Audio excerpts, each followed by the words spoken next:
Welcome back to the Standing Room Only podcast. This is episode 91, getting closer to that 100 mark.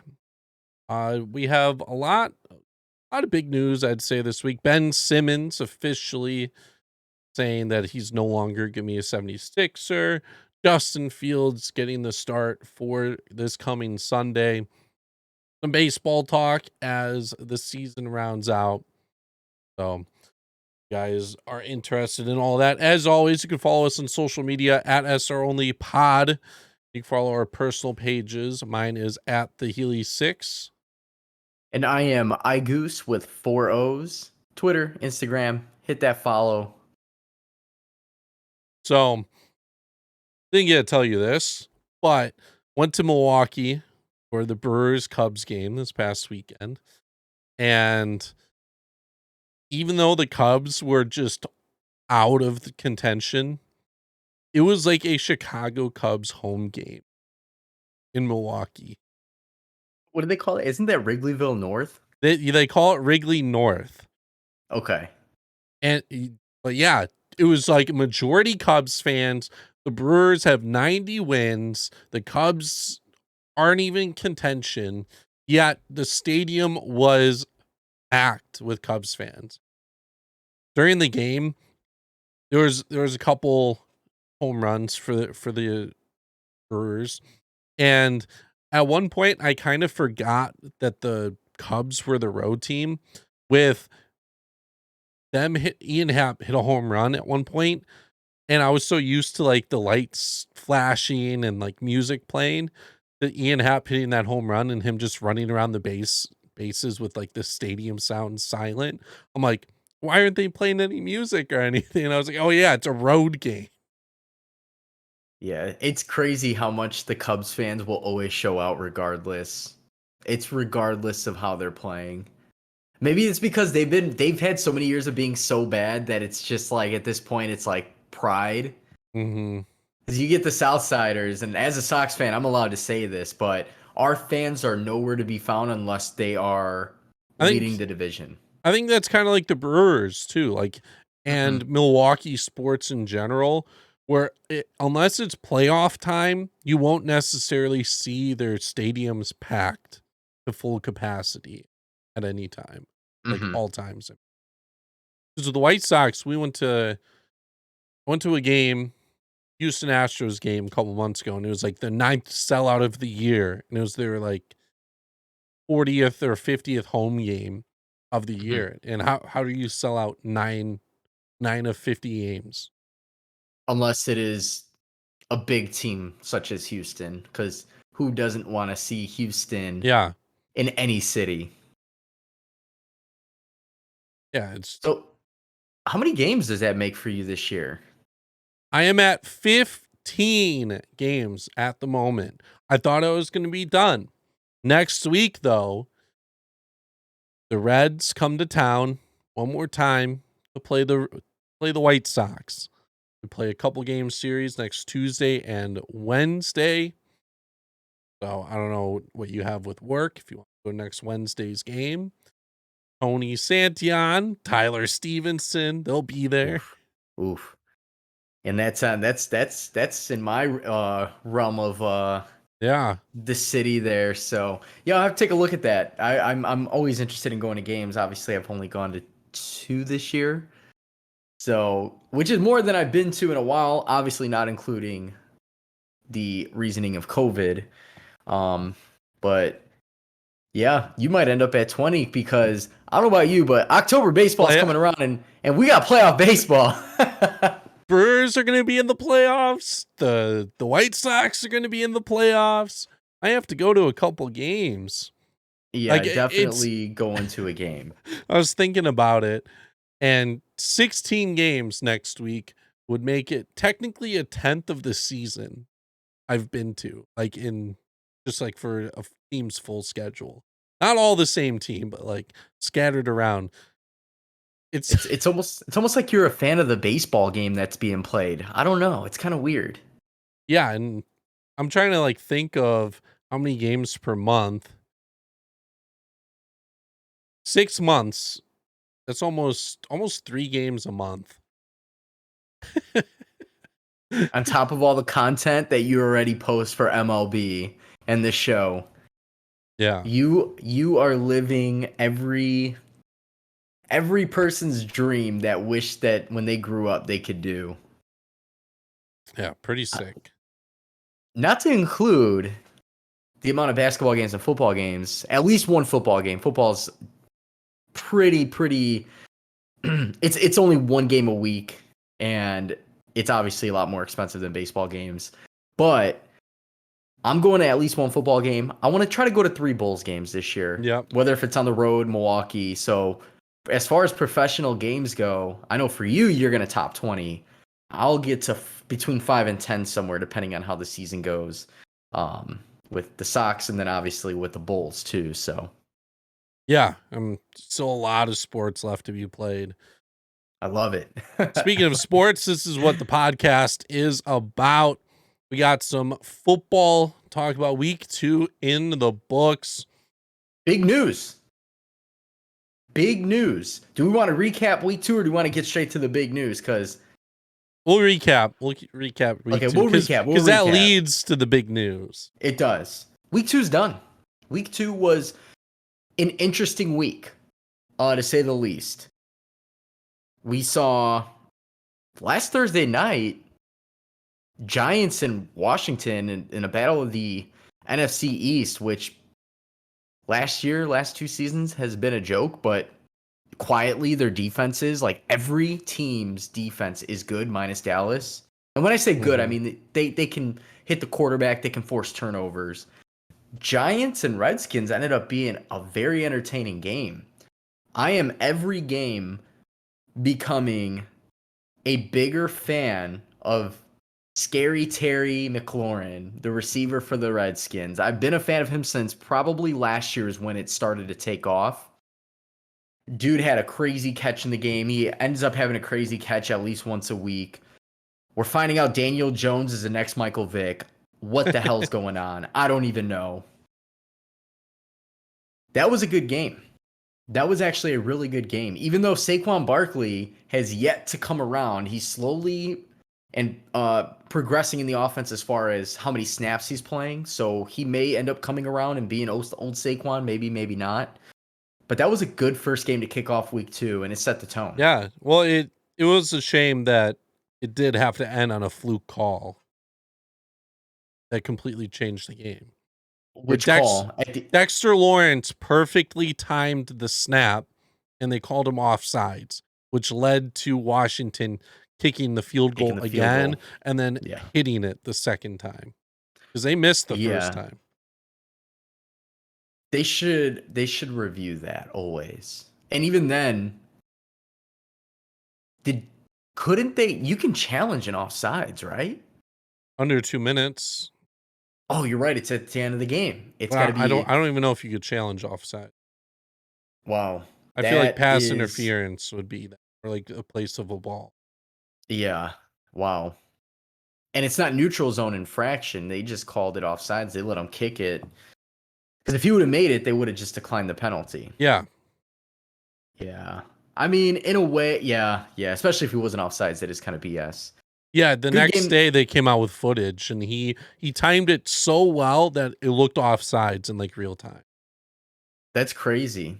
You know who that reminds me of? Who used to do that? Troy Polamalu used to be able to jump over lines to stop like 4th and goal on the 1. I'll always remember how crazy it was for him to time the snap and be meeting the running back at his line trying to dive over. Troy Polamalu used to pull that off. Those refs, somebody's getting in trouble. Giants covered that. They gave 3.5. 3.5, yeah, for Washington. Giants covered. Some other big games though. We'll save the one. Yeah. I'm surprised 49ers Eagles was as low scoring as it was. 17-11. That's a weird score in general. It is. The Eagles, didn't they get they got a 2-point conversion on their first touchdown. Or no, that was in the fourth quarter. I'm sorry. It was a very low scoring game until the fourth. So we knew the 49ers were predicted and projected to have historically the last few years, they've had a pretty damn good defense. They were hurt last year. But last week we saw them give up huge plays in the fourth quarter to Detroit. And so my assumption was I benched the 49ers defense on my fantasy league and I picked up Washington thinking, well, the Giants offense is struggling. Ended up not being the case. 49ers played a very good defense, but so did the Eagles.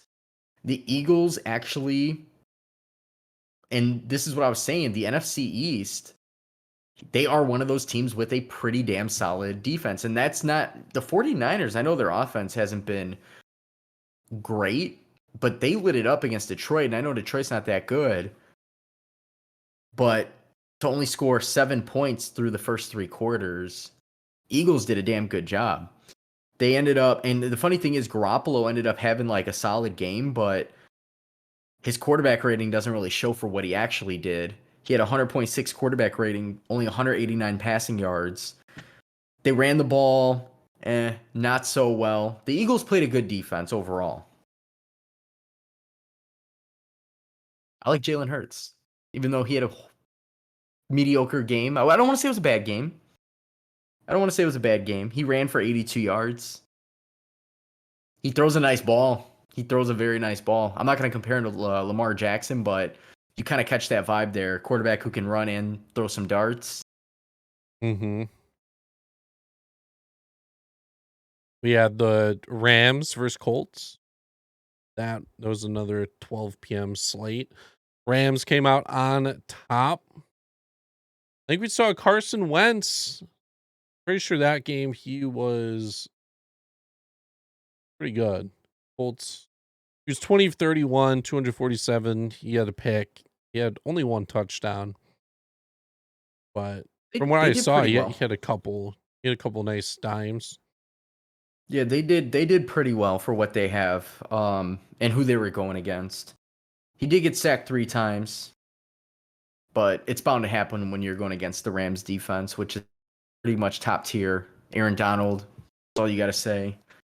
They ended up pulling it off in the first half. It was actually a very close game the whole way. This is like the only game that I didn't actually watch live. I went out to eat lunch and just so I can have all the games, and this is like the one I didn't pay attention to. Carson Wentz, he left the game. He ended up leaving, and then the backup ended up throwing a pick. Jacob Eason. I don't even know who it is. He threw a pick late in the game too. So, damn, because it looks like they had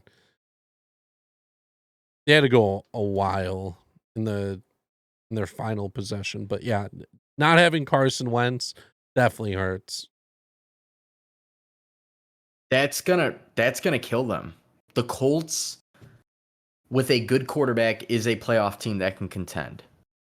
With Tennessee too, because Tennessee we saw last week lose, and in this week they went up against Seattle and ended up pulling off that game. They actually beat Seattle by a field goal in overtime, which was a very interesting game because Seattle took a huge first half lead, 24 to 9 in the first half, and then out of nowhere, Derrick Henry, King Henry, who got 35 handoffs, ended up destroying. In the second half, he had like a 60-yard touchdown run.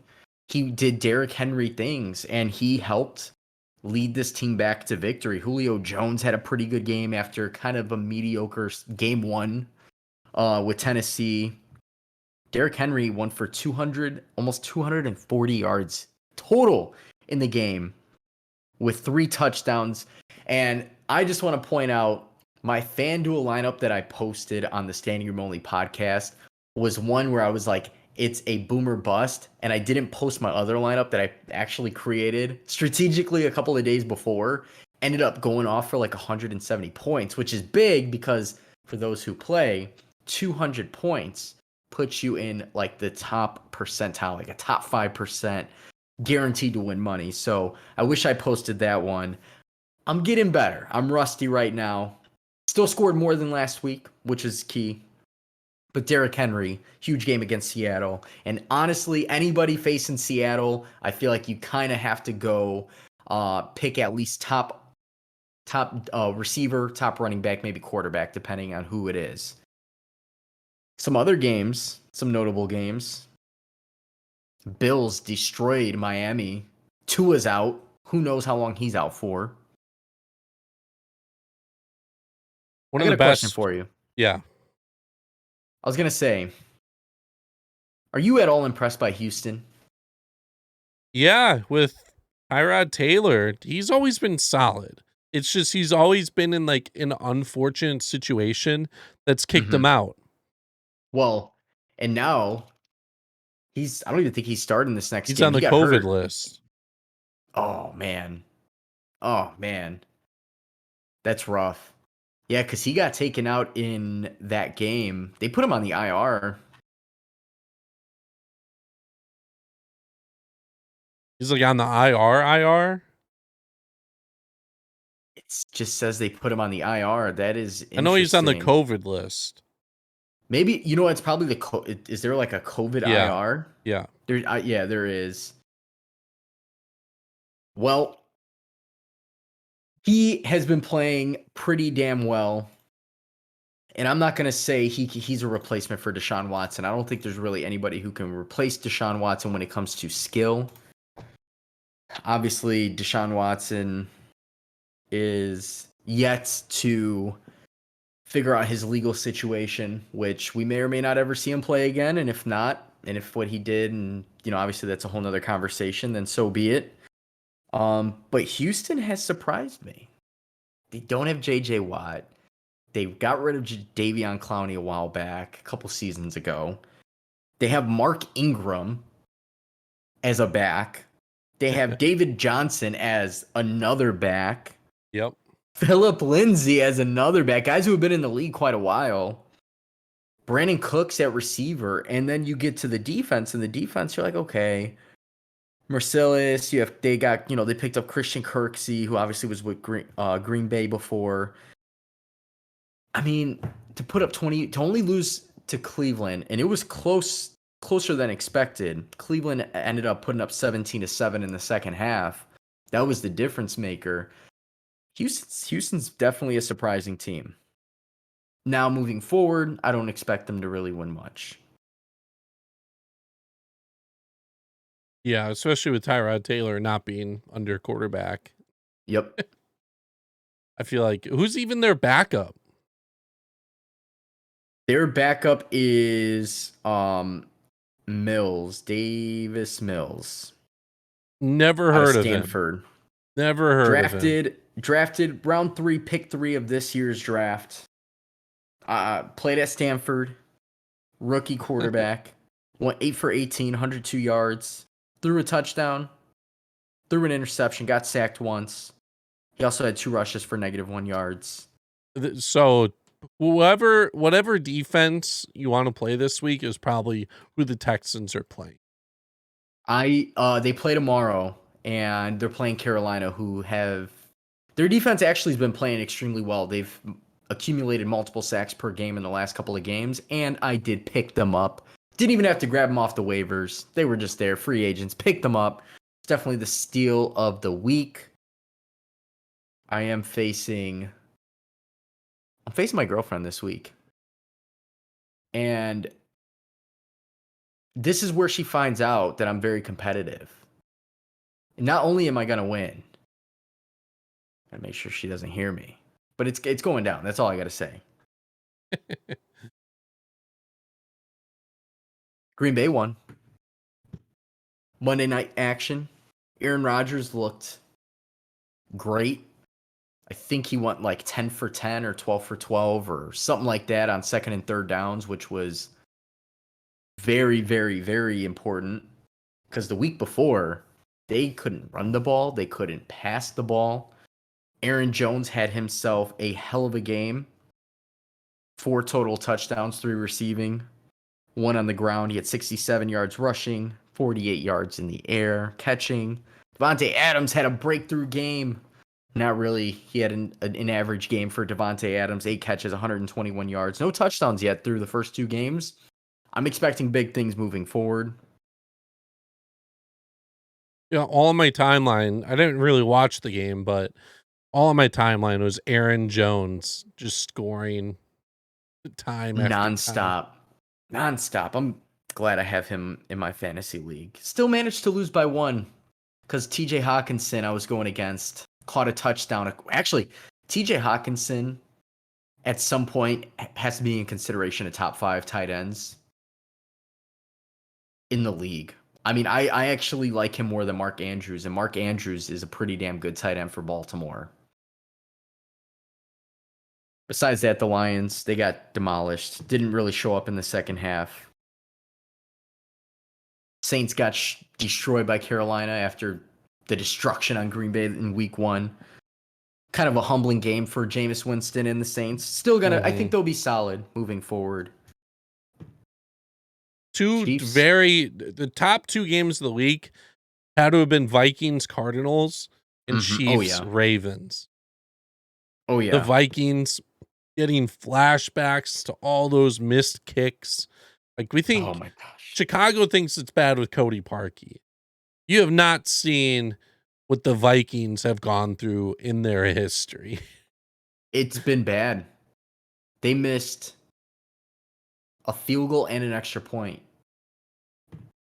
They missed a game-winning field goal from 37 yards out. You hear the radio broadcast? I did not, no. The radio broadcast is like, all right, it's a 37-yard kick, 2 seconds left on the clock. Here's the snap, and it's good! Oh no, he missed it. Because it barely missed right. Oh man. They wow. That's such a good offense. That's an offensive battle right there. I think the Vikings, I look at like how I look at the Cardinals, and you're like, they can light it up any given moment, any game, not because of Kirk Cousins, but Dalvin Cook is unstoppable, it seems like, on the ground. And then the Vikings receiving court is nuts. Adam Thielen, Justin Jefferson. And then they have KJ Osborne, who is first year receiving. He was a returner last year as a rookie. He's been pretty solid. And then you look at the Cardinals, and you have Kyler Murray, who I'm sold on Kyler Murray. I'm sold on this whole Cardinals team. Defense got a little bit better. Obviously, it was a high-scoring game.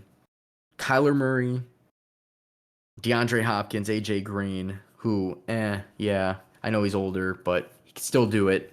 Christian Kirk. I like this team.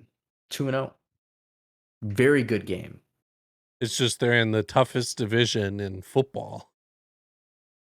And it will be for the next couple of years. I mean, there's no reason that the NFC West, I mean, the fact that they're all tied 2-0 and Seattle's 1-1, and I think we all did we pick Seattle to win the division? I picked the Rams. I picked the Rams as well. And then I decided to pick them going all the way. Yeah, it's wow. And San Francisco, and this is what we said, San Francisco toss a coin, because if they stay healthy, we saw what they did leading up to last year. So, and Jimmy G's not a bad game manager. Besides that, you said there was another game, which I started to say. Chiefs Ravens. Very good game. I like the Ravens.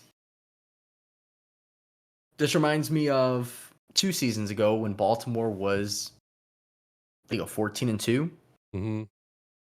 Nobody could stop Lamar Jackson. Ended up being the MVP. Lamar Jackson, passing wise, made the right throws. He's got a solid arm, but they forced 2 picks on him. Hit him a couple of times, got 1 sack. But he did what he does best. He ran the ball for 107 yards, 2 touchdowns.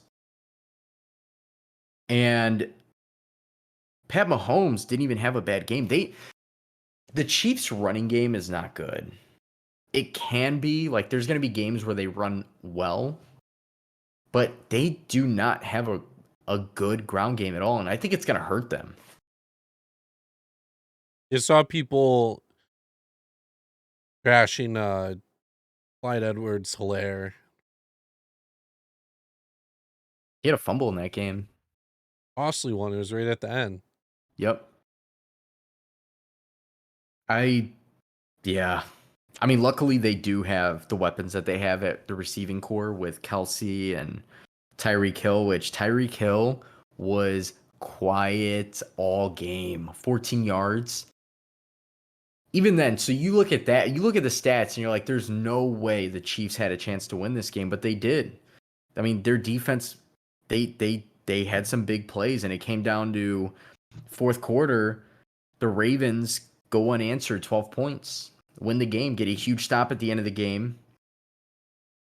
Obviously, which was the fumble on like second down, and they were driving too. Where were they at? Midfield? No, they were in Baltimore's territory. All they had to do was just run the ball. Mm-hmm. That's it. Don't fumble. Take a knee if you have to and kick the field goal. How great was it that on fourth down, John Harbaugh was like, Lamar, you want to go for it? Yeah, and he's like, all right, we're going for it. 4th and 1 in their own territory. That video was great. Yeah, it was pretty much, you had to do it. As dumb as it like may seem, you could push them to like inside the 20 with a good punt. Pat Mahomes would have to drive down the field anyways. Like, no, you had the game sealed right there. Did not want it to get into Mahomes' hand, especially in a 1-point game. And you have Lamar, who could get you that 1 yard, which he did. They would have been able to get 2 plays off with Mahomes there. They would have had, with a punt, probably would have ended up having like 15 seconds or so. If he plays his cards right, Noah Mahomes, you give him enough, a little quick 10-yard play, get out of bounds. Now, what do? You have the fastest receivers in the league. Anything could happen. Harbaugh asking him, the video, he was just like, do you want to go for it? And he's like, all right, let's go. What did Lamar Jackson say in his press conference? He said something like, hell yeah, like, I want to go for it. I like that. I think the Ravens are going to be good despite their injuries, but they've never been a team to have a star-studded back, at least not in the recent years. I know they used to have some, at least for their last Super Bowl run, and that division's wide open. Pittsburgh to me is like, they're good, but are they really that great Pittsburgh team that we've been seeing? Cleveland, they played a good game actually against Kansas City and blew it in the second half. And Cincinnati's Cincinnati. I don't think they're going to really compete. Not yet. Not for a couple of years. So Baltimore still could be that team in that division at least. So The main topic of discussion for NFL Week 2, Justin Fields. He finally got some good playing time, especially because Andy Dalton got hurt during the game. So Justin Fields had to come in. And he had a pretty decent lead as well. They were up pretty big from what I was seeing, and then the Bengals tried coming back late, but it was too. It scored 14 points in the final 6-7 minutes of the game. yep. They came back, and Justin Fields, this is, and I mentioned this before, and I compared it to the Bears Cardinals. I think it was Josh Rosen was the quarterback at the time. Came in the second half of a big game that it was a close game, and he ended up getting destroyed. He's a rookie. It's his first big game. He's guaranteed snaps the rest of the game. Because we saw the week before, Justin Fields actually didn't look that bad. He came in and made the right plays. He scrambled. In this game, he threw a bad interception. He fumbled in the game, didn't lose it, but he looked shaky. He was 6 of 13 completions, which is 46%. Quarterback rating was at a 27. Obviously, give him a full game, it could change. The question was, when does he actually start over Dalton for the reason that isn't what it is now? For the fact that Dalton's hurt. So now it's like, hey, next man up. And we may never see Dalton start again. But I'm going to tell you this. Dalton was doing his job well. He was managing games. Obviously they got beat up by the Rams the week before, but the Bears at some points had looked like they were competing. I'm excited. I'm very excited for Justin Fields, not only because of the hype, but he gets to play. He's gotten reps in regular season, and he's going up against a Browns defense that on paper's pretty good. In the regular season, they've been giving up some points. And it's Ohio. They're playing in Ohio. What school did Justin Fields go to? Ohio State. This could be a warm welcoming for him, actually. I think it will be. The over-under on that game is 46. They're giving the Browns a 7-point spread. There's a lot I'm not in a football. gambling. It is. I'm not a gambling man. Cough, cough. But to me, I almost feel like you have to take the Bears for the +7. I almost feel like you have to, especially because Cleveland, I know they won last week, but they only barely took off on the Texans towards this in the second half. The Texans, I'm not saying anything bad about the Texans, but they blew their game against KC. Their defense is exposed. If Justin Fields can manage to pick at this defense a little bit, show signs of, okay, maybe I don't want to check down. Maybe I want to scramble out of the pocket and run it. Or maybe I throw some field, Darnell Mooney, who is showing himself to be a pretty damn good receiver. Obviously, they have, A-Rob, Allen Robinson, who has been okay so far. He's had some big catches. So there's threats. Having legs as a quarterback completely alters the defensive scheme. Not only for prepping before the game, but when he busts some shit out and all of a sudden they don't know what to do because this wasn't in the scouting report, or maybe it was, but we just didn't see it, he has the potential to have a big game. On top of David Montgomery, this is his year. Last year he had a solid year. I think he's going to have a bigger year this year. And the defense came alive last week. It's going to be a good game to watch. I'll be watching. That is a 12 o'clock Central Time start. That's got to be one of the games of the week for me to watch. And I'm a Packers fan. Obviously, if you guys have been listening, you know this. I am always a fan of the sport first. Real recognizes real. I love to watch what's exciting. And of course, Green Bay every week is exciting. I don't know how exciting it's going to be Sunday night against the 49ers because, last year the Green Bay Packers took care of the 49ers, but historically the 49ers have taxed Aaron Rodgers. So obviously I always look forward to those games, but I'm definitely looking forward to this Bears-Browns game and Justin Fields. Mark your calendars. I did see someone tweet out that they thought the guy I saw tweet this out, very knowledgeable. He actually does the ratings for Madden, and he does a lot of review on tape. He was saying he thinks Justin Fields' internal clock is still a tad too low. So, and this is after his comment about the game being slow, but it's not. It's not slow.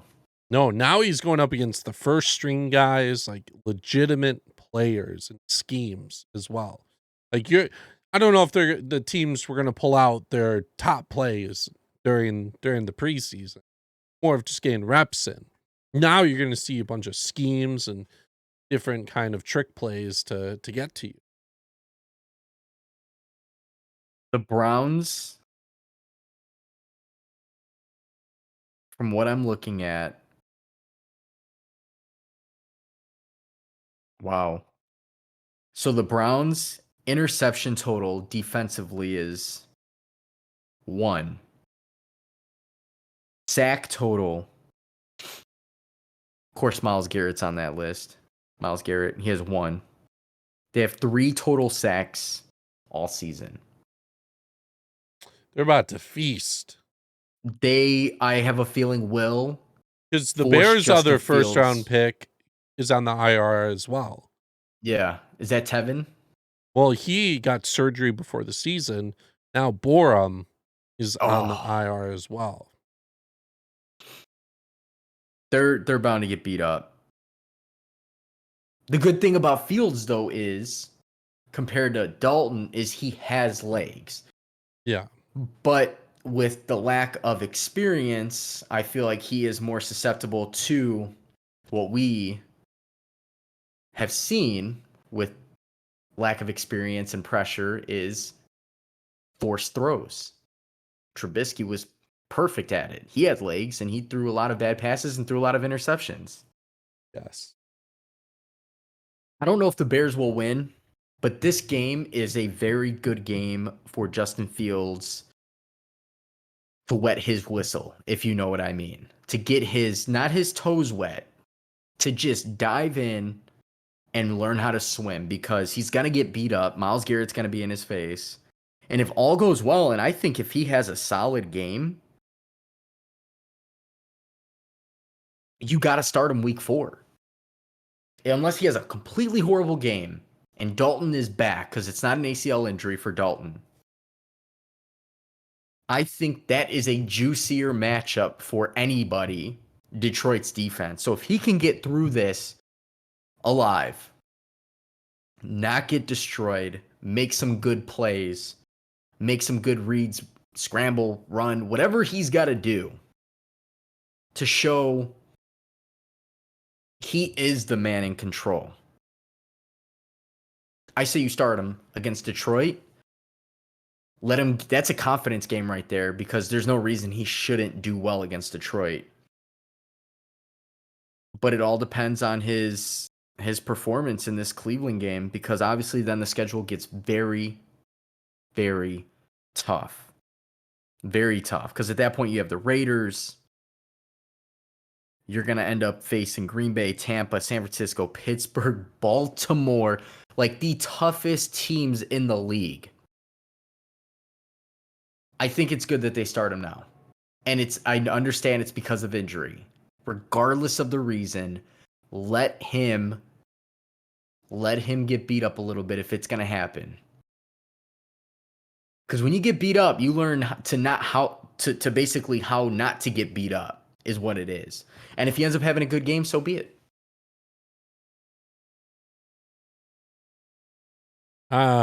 This is this is a I need to tough know your year. take. I need to know your take on this one, Healy. Yeah, it's such a tough year for him to get into this just because of how tough their schedule. It's easily like one of the toughest. I think Like, there's before no the season easy started. point in the season for him to like come in and play really and learn the game. He's thrown into it. His only easy games will be, and even then, Detroit's a weird team where randomly Stafford's not there now, but Divisional games are always tough. yeah, Detroit and the New York Giants. Every other team is a playoff team that I'm looking at. Arizona, Green Bay, Minnesota can sneak up somehow. I mean, I know they started off 0-2, but Just I mean, gotta hope Seattle. that he takes this and learns from it. That's all that matters. I saw in his press conference someone talked about his interception. I think Trubisky would be like, "Oh, I gotta go look at the film." Justin was like, Yeah, they came out in a cover 0, but they actually played this formation, and they got me. I threw the pick, whatever. Like, he knew what He went knew, he wrong read it. and what Yeah. to change on that. He looked at the tablet and studied it in between possessions, which is somebody, I mean, that's what you want him to do. He's a smart kid. He's gonna be good. He's gonna be good. I have this sense of, I don't know if it's because I'm from Chicago and I'm a Packers fan, and I really kind of just feel bad for Chicago fans because I've been so blessed. But like a part of me wants him to do well. We'll see. That's 12 o'clock Sunday, depending on where Mhm. you're at. Might be worth a start in FanDuel. It's gonna be cheap. It's gonna be very cheap. Maybe. I don't even know if I have the trust in him right now. Hope he proves me wrong, though. You don't have the trust in Justin. Ooh. Wow, that was a dad joke. I'm getting old. Anyways, that is pretty much it. There's some games coming up. Be on the lookout. If you do follow our Twitter, you already know. If you don't follow our Twitter, I want to see how how people kind of pick their daily fantasy for FanDuel. I don't do DraftKings. I do DraftKings here and there, but I kind of stick with the FanDuel daily fantasy. I always do the main slate, 12 o'clock games, and the 12 and 3 o'clock games. I'm curious to see what you guys think of my roster. So when you see me post, when you see the Standing Room Only podcast post on Twitter, that is generally me. Um, I had some people comment on it before who thought my lineup wasn't great, and that was after my score. But if you looked at it before, you'd have been like, okay, that's a solid lineup. So I want to see what other people post as well. So be on the lookout for that. Yeah, now we'll move over to basketball. One big topic today, and it's Ben Simmons officially saying his time in Philly is up. Doesn't matter what's happening. He is officially saying, I am done. I will never play for you again. Trade me. I wonder. So Philly, they don't want to trade him. No, they At don't least not for want the to. unless they get the world back, Yeah, which which is tough because Ben had a terrible playoffs. He has no value, and teams know he wants out. So why are they going to give up a lot when just they aren't wait. forced to? Yeah. He's making like 33, 35 million a year. And it goes up to closer to 40 by the 2023, 2024 season, which is eventually when his contract ends. It's not just about, oh, we want Ben Simmons. It's financial for the team. There's a cap room in the NBA. And you have Philly, who's like, we don't want to lose him, so you got to give us everything, which in return, you kind of got to give him everything because you need the contracts to work. You asked on Twitter, who's a good fit? We had some good response. We had some consistency with the Warriors. Yeah, the Warriors, for myself, I asked what's the best fit and what does a team give up? Because if I asked what's the best fit for Ben Simmons, people would just throw out every team imaginable. I wanted to see what they think teams would give up. A lot of people say Golden State.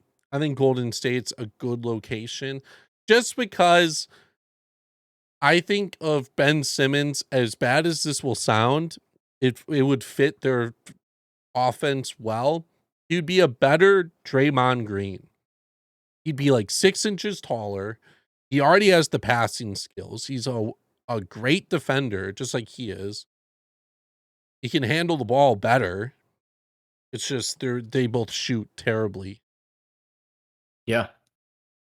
He obviously is not an offensive threat, which is weird because he randomly put up like a 42-point game in the Mhm. regular season. On Rudy Gobert, after Rudy Gobert said Ben Simmons was like garbage on Yeah, offense. it's got to be a confidence thing for him. It's mental. A lot of sports is mental. The yips, right? The yips is a Yep. thing. Because we're Um, seeing him ball out in the open gyms again.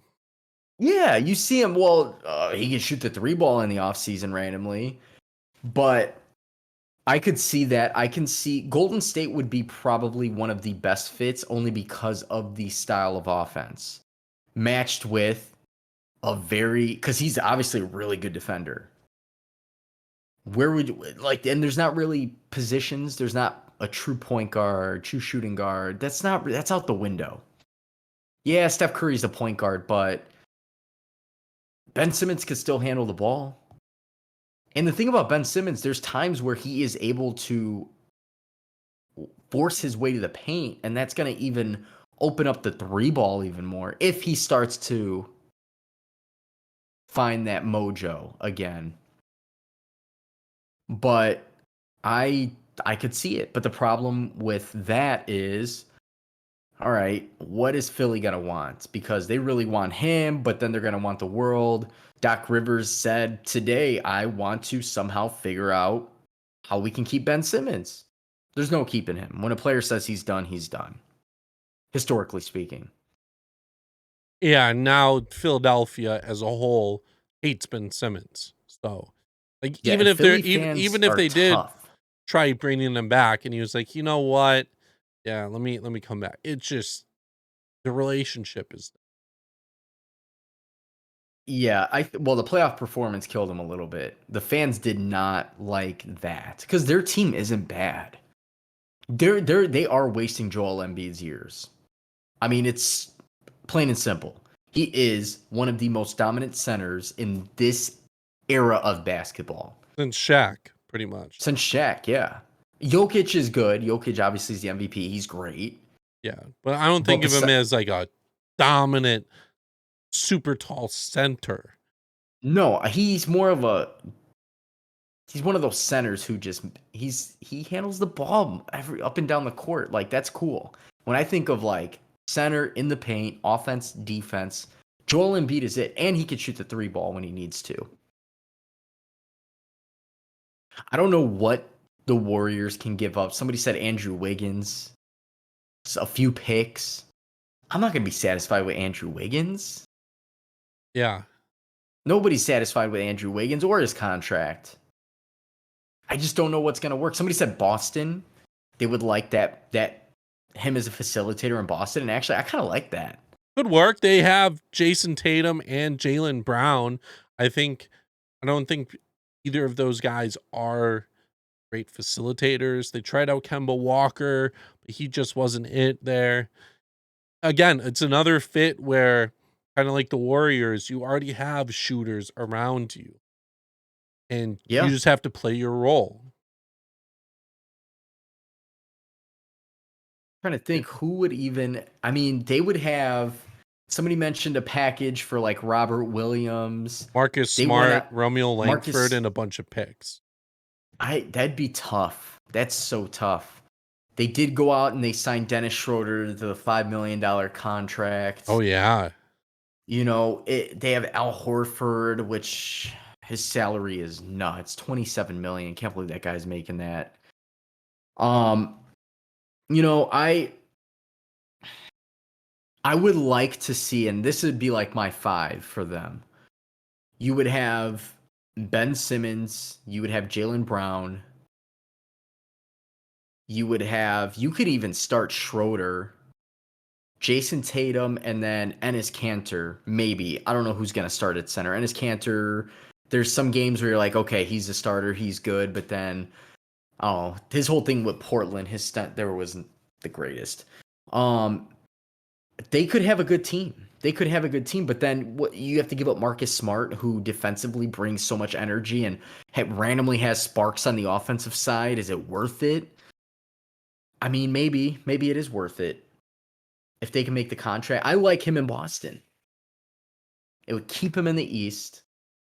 It would keep him close to Philly so he can play them multiple times a year. Boston seems like a fun team that just never really I would never gamble on. And they kind of need to like they've gotten so close a couple years now. Last year they Yeah. had a bunch of injuries, but as we've seen in the East, it's super strong up top. It's very top heavy. Oh, So absolutely. so I think their team right now, the Celtics, I would not pick them come out of the East. Maybe they would I have to n- try and experiment with that move.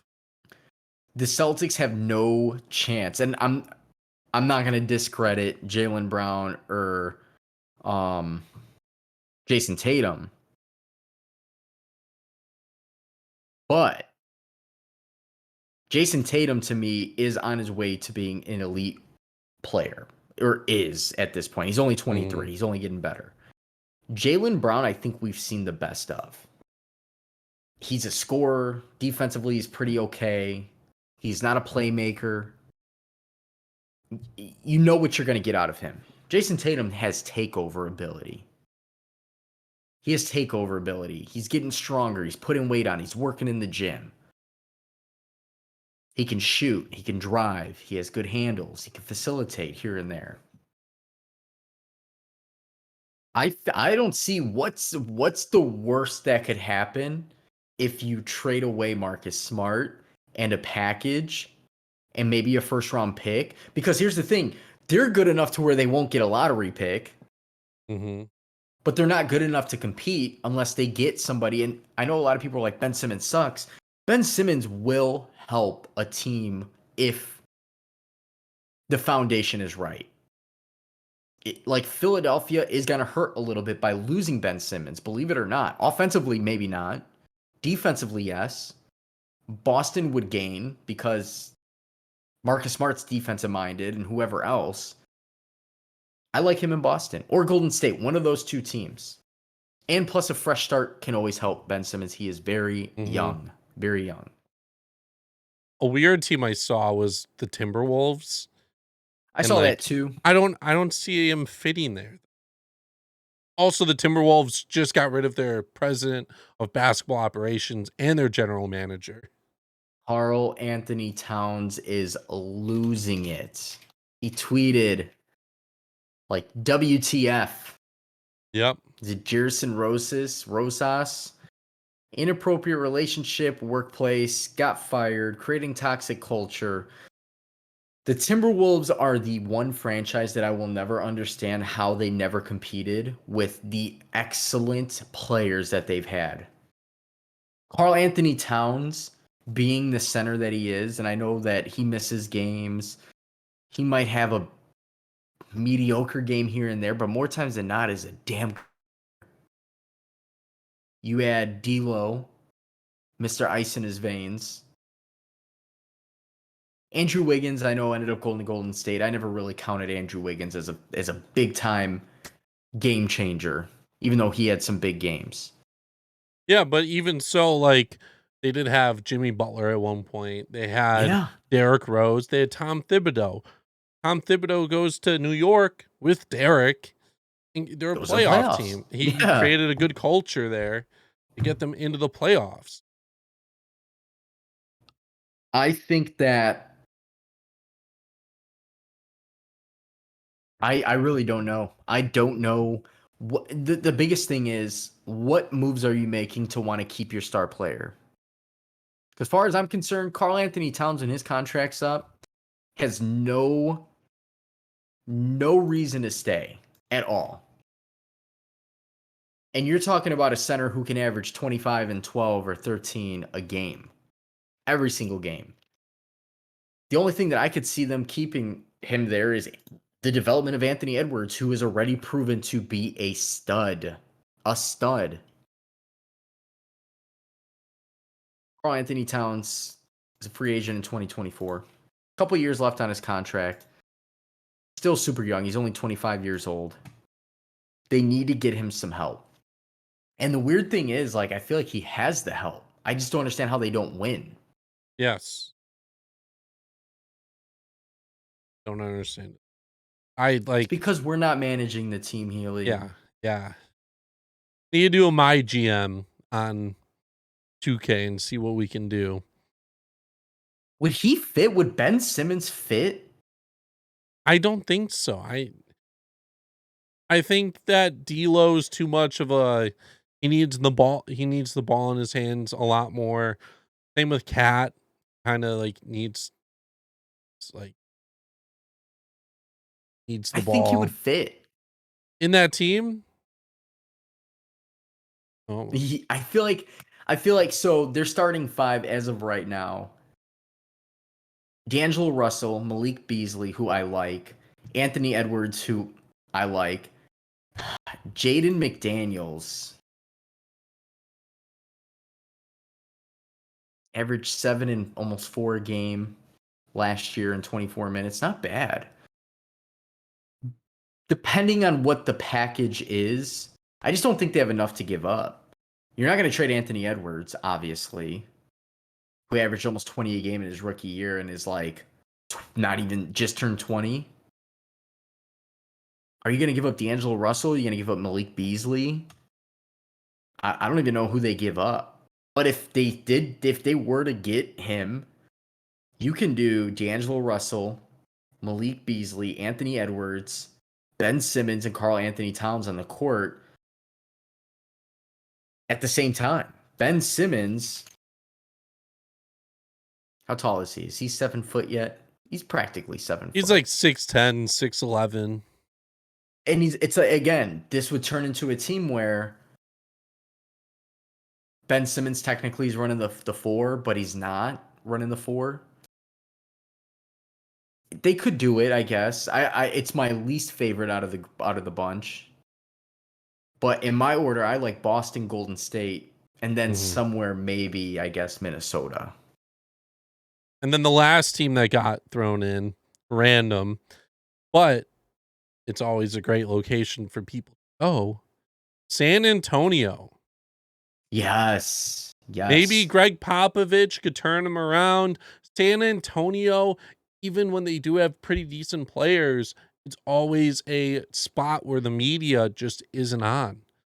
You don't really get a lot of media pressure there. You aren't like you could kind of relax. Popovich will put you in the right place. Like he gets you in the right system. I feel like you could send him there and people will kind of forget about Ben after like a month or so. And the next thing you know, it's like all-star break. And he's having a fantastic season while the Spurs are fifth in the West. Does that remind you of a certain player in recent like last couple of years? DeMar DeRozan? DeMar DeRozan. People forgot about DeMar DeRozan. I was one of them because of where he was at, and he put up pretty damn good numbers. And as bad as the team was, they almost played in the play-in, or did they play in the play-in? No, they didn't play in the play-in, but Almost. they were competing for it. Which I know the play-in's kind of weird because it's 2 like top years in a 10 row. seeds. And this is a team that right now is not a playoff team, but with the addition of Ben Simmons, could they be a seventh, eighth seed team? Possibly. I love DeJounte Murray. I Yeah, think he's really good. He's only 25 years old. I don't think they have a lot of money there either. Like it's not like pushing him there would clog up the system and then they would have no money to spend. I feel like they could spend some money. The only problem would be how much are you willing to give up? Like they are a team that still needs to develop a little bit. Are you going to give up a couple first round picks to try and boost up your seeding? Because those Which picks is going to could be the end up tough part. being a lottery pick. Might be a Yeah. high lottery pick, but it's still a lottery pick at the end of the day. They would be that would be more enticing for Philadelphia because San Antonio probably has a higher chance of falling into the lottery, Mhm. bottom 12. But maybe not. Maybe with the addition. I mean, I still feel like they're kind of weak in the paint. They had Thad Young to come off the bench at the 4. They got a lot of young guys. They got a lot of guys that are like 21, 22, 23. So maybe they don't. Maybe Popovich is like, we don't need that. But you never know. Be an interesting one. I hope the rumors start coming along, especially because preseason's gonna start up in the next couple weeks. We could talk about this more. Final question before we head out of here.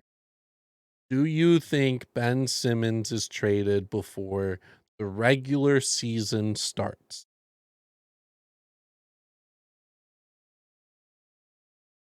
Ooh. I'm going to say that's yeah. I'm thinking no. I'm thinking a couple weeks into the season, maybe. I feel like it's either before or pushing towards the half, like closer to like All-Star break, because he'll have fresh legs for a playoff run. Because All-Star break, I it's like just trade don't know. deadlines right there. I just don't know if you could hold on. Like, I get you can get some value back at that point. You don't want the Sixers to fall down the standings. They're already a very strong team. I think they don't trade him. The season starts and they're like, all right, let's get something going. And then a couple weeks go by.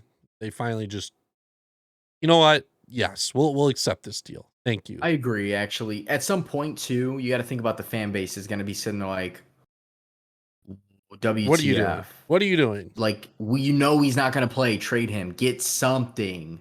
Mm-hmm. I mean, obviously they're going to end up getting something because they can't just. I mean, what is he going to do? Sit for 4 years, 3 years, 2 years, whatever his contract is left? No, that's a good question though. I could see it going either way. I just don't know. Like, our team's going to be in a hurry to give up everything for him. Our team's going to wait a few weeks and keep his legs as fresh as possible. Possibly, Those teams have all the leverage in the world. They they want to do get him for as because. cheap as possible. And guess what? As much as Philadelphia does not want to, they don't have a choice. He's not playing. He's not playing for you, so it doesn't matter. So it's like damned if you do, damned if you don't, but it's more so damned if you don't, more so than if you do, if that makes sense. I think at the least they should get a first round pick because of his age and his skill set, playmaking ability, defense. Should get a first round pick and a solid player in return. Maybe not a all-star, like a Marcus Smart, for instance. I like Marcus Smart because he's an all-round player. But first round pick for sure. Maybe not this year. And it could be protected. And let it roll Okay. over. Okay. He's gone though. There's no way he doesn't get Yep. traded. And he might end up on the Lakers for nothing. Who knows? LeBron works his magic. Yeah. Per usual. Finally, Horton Tucker gets traded. Yeah, right? If only After Daryl Morey wasn't on the Texas or the Houston Rockets owners shit list. Ben Simmons would have been gone for James Harden. hands down. Oh yeah. That trade should have happened. They screwed that. Well, it was because of Morey, but one place I can tell you will not go, because I know that was like a really random rumor I read, was like to the Nets in a package for like Kyrie. And I know like rumors are rumors, but shut that down. Nets are the team coming out of the East if healthy. They don't need anything else. All right. That's going to do it for this week's episode of the Stay Room Only podcast. Make sure you leave a like, subscribe if you have not already, so you get all the episodes. Hit the button. When Hit they it. release. You can follow our personal pages. Mine is at the Healy6. I'm iGoose with 4 O's. Make sure you follow our Standing Room Only, SR Only Pod on Twitter, Instagram. I'm trying to stay more interactive on Twitter. I'm trying to annoy people. I like bad takes. Actually, I'm not one of those guys with bad takes, but I'll do it if I have to have some fun. Seems like that's the route that a lot of these guys take. So, but definitely stay tuned. Definitely stay tuned, especially it's football season, basketball season's right here. Baseball season is still here. Playoffs are about to start. Definitely don't want to miss out. And as always, we'll see you guys next week.